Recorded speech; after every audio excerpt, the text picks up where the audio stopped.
So, hello again. This is one wheel, one stint. Number 2. This time with the Thrustmaster SF 1000. As you can see, now it's configured to run completely wireless.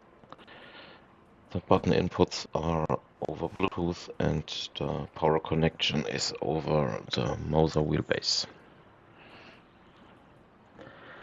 We've done our stint with the SimMagic GT Neo and now we are switching to a more formula style rim with, I think the official diameter is 28 centimeters. If you measure it out, it's closer to 29.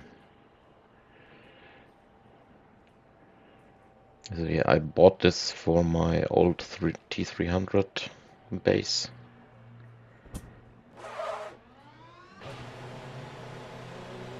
And we're off again. Let's see where we come out of the pits. We are in P5 at the moment, but 3 cars in front of us still do need pitting. We have Sepp Buemi a couple of seconds in front of us. So, as I expected in the last video, the AI takes tires at every pit stop. I haven't checked if it's only the tire with the most usage or if they've taken all 4, but from the time differences now, I think they only changed 1 or 2 tires. We will see how this goes on. The race is still 5.5 hours long, so this will be 14 parts, I think. I don't have enough wheels. Maybe I'm gonna build some surprises to try out in between.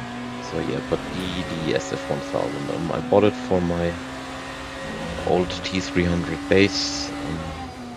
I think it was shortly before I decided to upgrade the whole rig to the Moza setup. I wanted to have something nice. I did own the older F1 add-on from Thrustmaster. It's the one which only has the fake dials on it.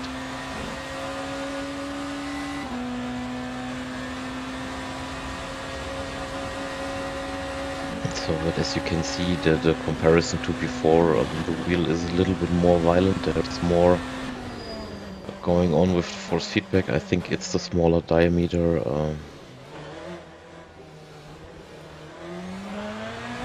It's also a little bit lighter than the SF1000. I think if I put them both on a scale, they will be pretty similar in weight, but with the Thrustmaster, the weight is more centered around the quick release.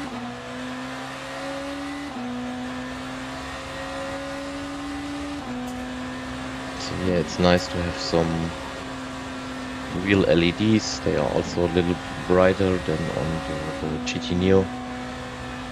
And having the display is nice, but it's absolutely not necessary.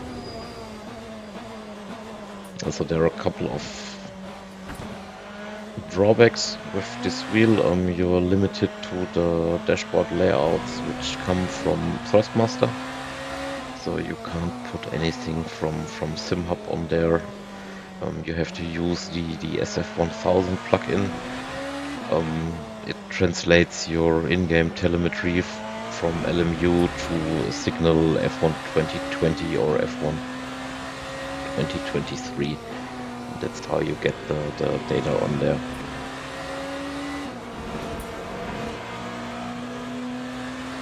Yeah, the wheel also has a lot of buttons. Those 2 thumb encoders are not as good as on the GT Neo. Usually they take the first click, it doesn't register. If you're getting used to it, it becomes second nature, and then it's really easy. So yeah, the Ferrari gets feisty.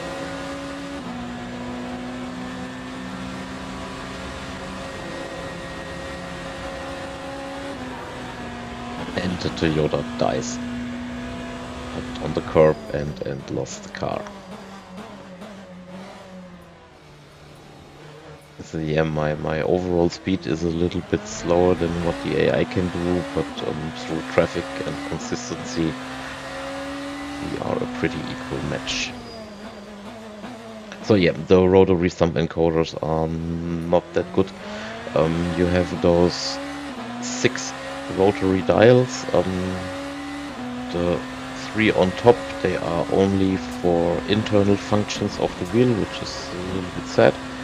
And from the bottom 3, only the left and the right one, you can actually map in-game. The bottom one in the middle, I think you see it in your Thrustmaster control software, but it says something like this button can't be used. So with the SimK-Tech upgrade kit, I lost 2 functions. The bottom left and bottom right dials, they also have a clicky function. It is not present after you upgrade the wheel. But it's not that important. There are more than enough buttons on this wheel. But maybe if you drive F1 or so, then there could be some stuff missing, but that's not my cup of tea.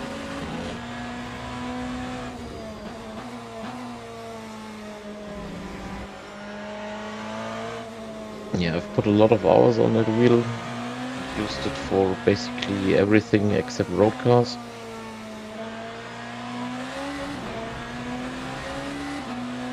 But all with the T300 base.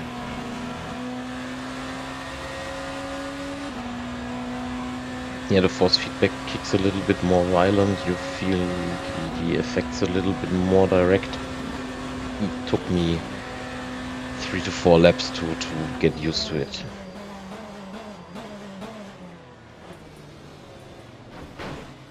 Yeah, those 2 Ferraris really do wanna get by with both losing time, and Kubica Ferrari is now also making its move.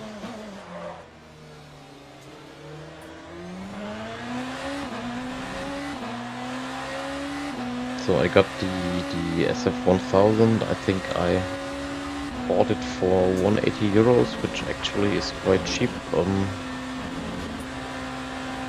I bought it from a reseller.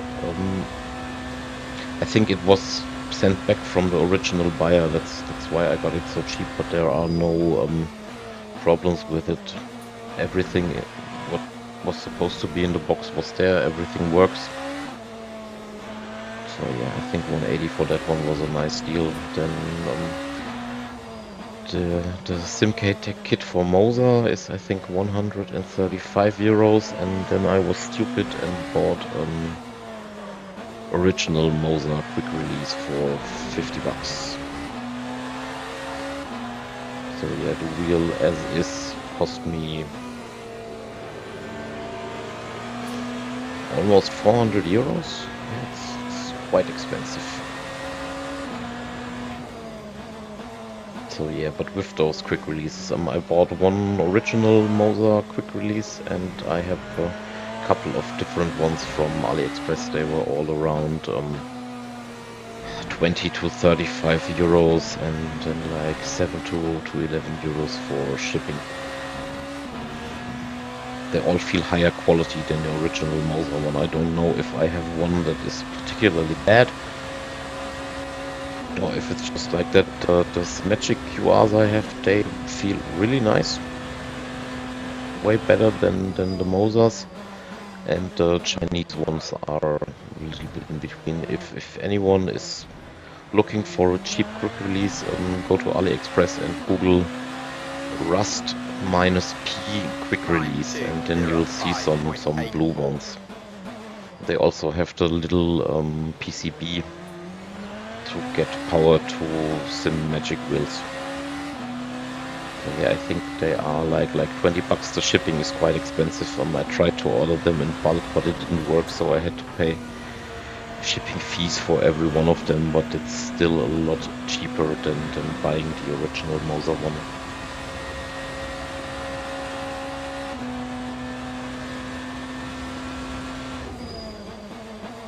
Yeah, as in the video before, there isn't that much to say about steering wheels. The SF1000 has also 4 pedals on the back.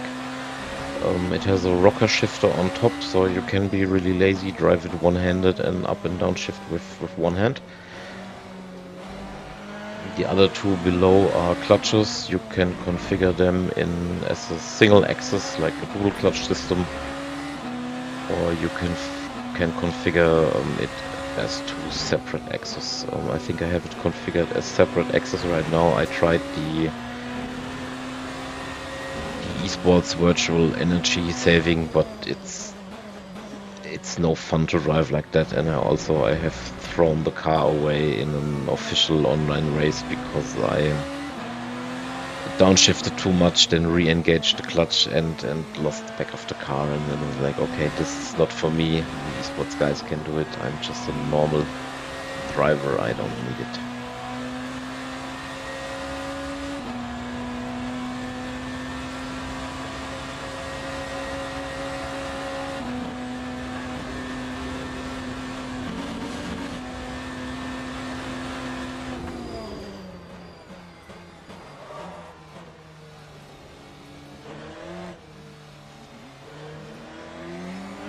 Also, the wheel made me drive the car quite a bit more aggressive. I don't know if it's the shape or it just happened like that. I drove those 2 stints back to back. Switched from the GT Neo directly to this one. Had to map a couple of buttons in between. I saved you that particular one and cut it out of the video.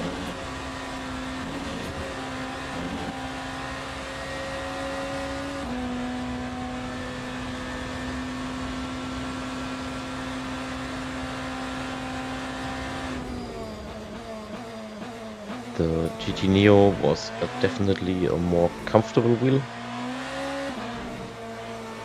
I think you'll see as the video goes on, I'll put one hand down, kind of stretch it, and then put it back on, put the other hand down to kind of stretch it.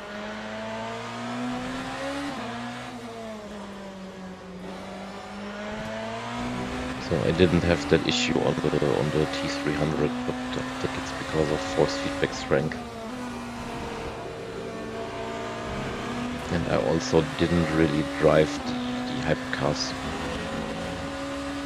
with the T300 base. It's something with the new Moza, I'm kind of more comfortable with the faster cars.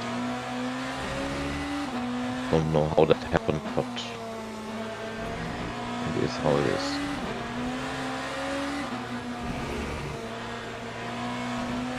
So we're still lapping cars constantly with 61 cars on the grid. Yeah, I'm kind of a second slower than the top Toyota in front. Even the Ferrari in 3 and 4, they are faster than me, but they are less aggressive through traffic. So that's how I can be on the front. I have tire wear ×2, so I will need to take tires. Probably I need to take 4 tires, so let's see where that pit stop will bring me.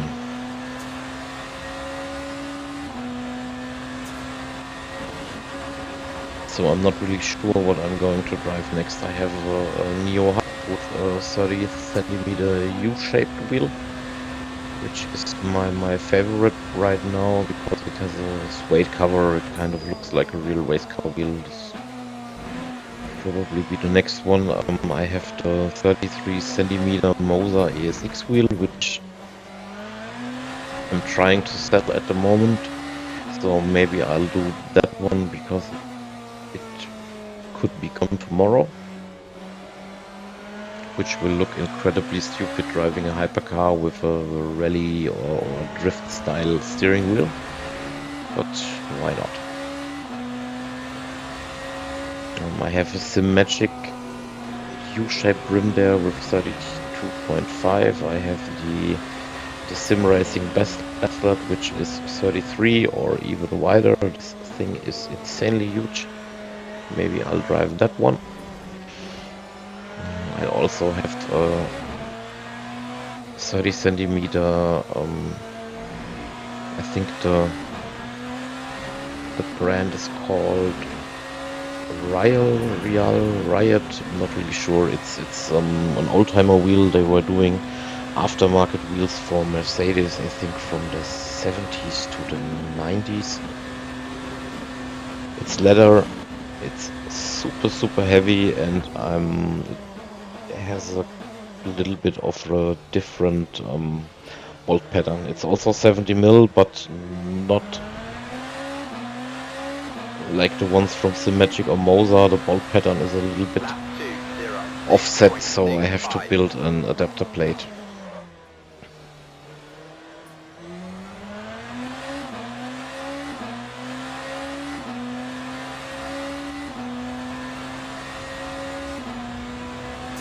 Yeah, you could see that the front left tire was down to 45%.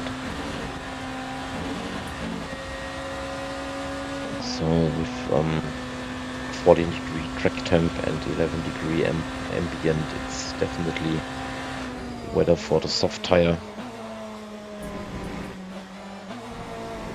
I forgot how much time acceleration I put in there. I'm not really sure.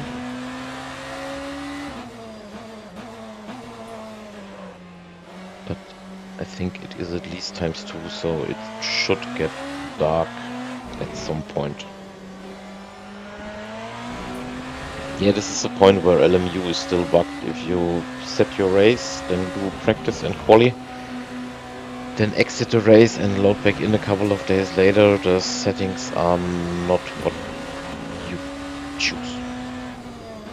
Don't know why. I think they had that bug in co-op. I think it is fixed there. I haven't done co-op in a long time.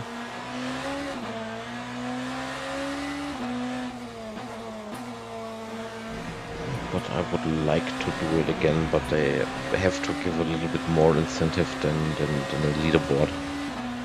What's missing for me with co-op is the possibility to spectate my teammate. This would engage me a lot more to do that race. You could do a little bit of spotting, you could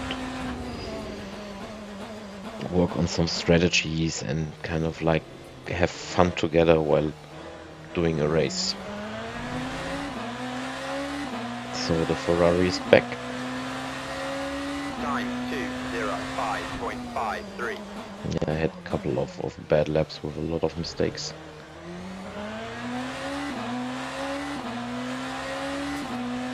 And we have a little bit of a gap to the next cars to be lapped.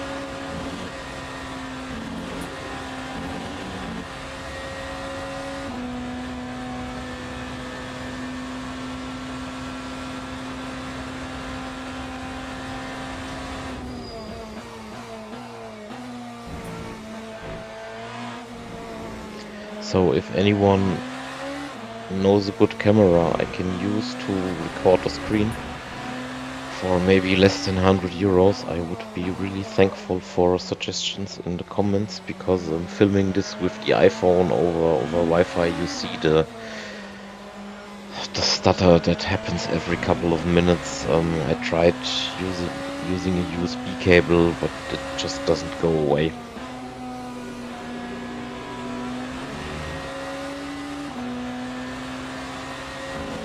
And I don't really know much about cameras. I don't want to buy a very expensive one, because for photos the phone is just fine.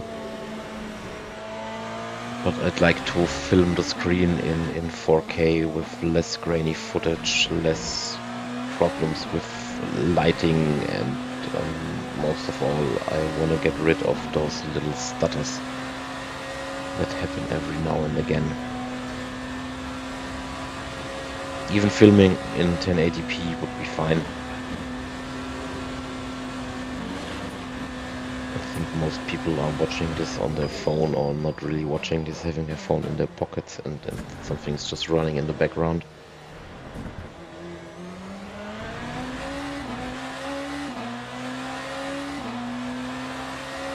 That time was a 2:04.70.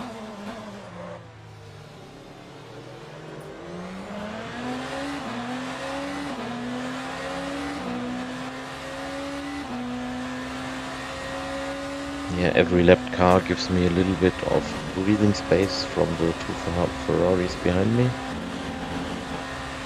And Sepp Buemi in front has just checked out. I think we left the pits with 5 seconds between us. It's now 16.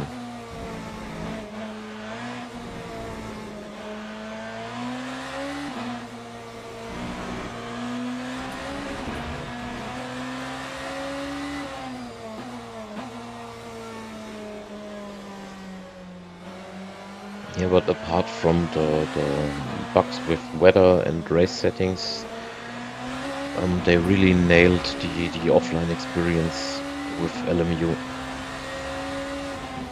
I can do this 6-hour race, I can save it in between. It will probably take me up to a month to finish it, but with the 2 times fuel, it's really awesome. It's like a 25-minute stint. I can do that during my lunch break, or yeah, it's not that time consuming. I can just hop in, do 25 minutes of racing, park the car back in the pits, and a couple of days later I'm gonna continue driving.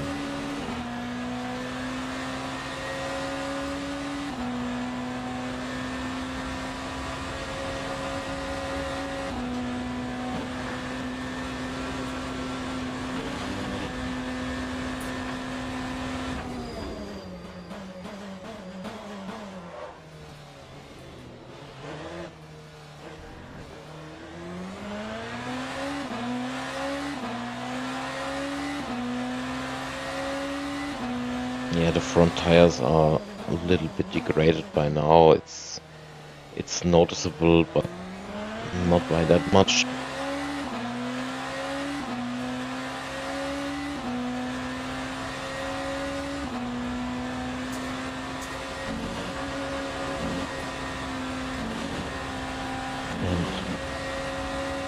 And then we have to pit at the end of this lap. We came out in P2. I think we will enter the pits in P2. Maybe one of the Ferraris is going to try a move into the bus stop, but who cares? They probably will also pit. Yeah, they need to. They have the same amount of energy as me.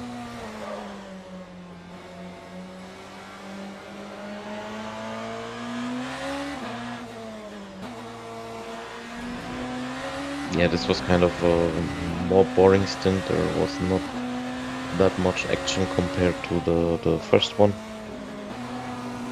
So I haven't recorded the third stint.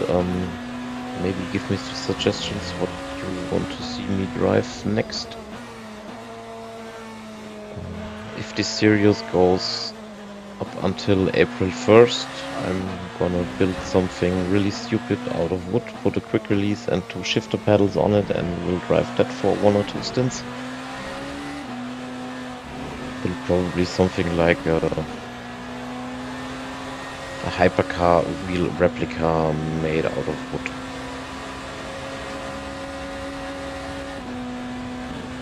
We can do something really stupid with it. Maybe I'll use extremely thin wood and we'll have a look if the Moza base is able to break the wheel. But that's only if this series goes up until April 1st, then I'm gonna do something like that. And we're back into the pits. Those were not really 25 minutes, I think we went 23. Maybe I'm gonna start fuel saving in the next stint to eke out an extra lap. And I think for the next race I'm gonna reactivate a gym, and I'm also trying to do this talk and drive style. Because I'm now recording this, it's like 4 days after I've done the stint.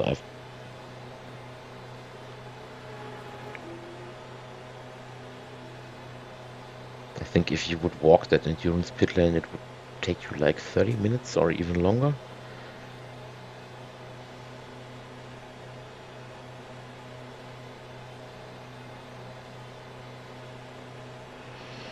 So anyway, thank you for watching.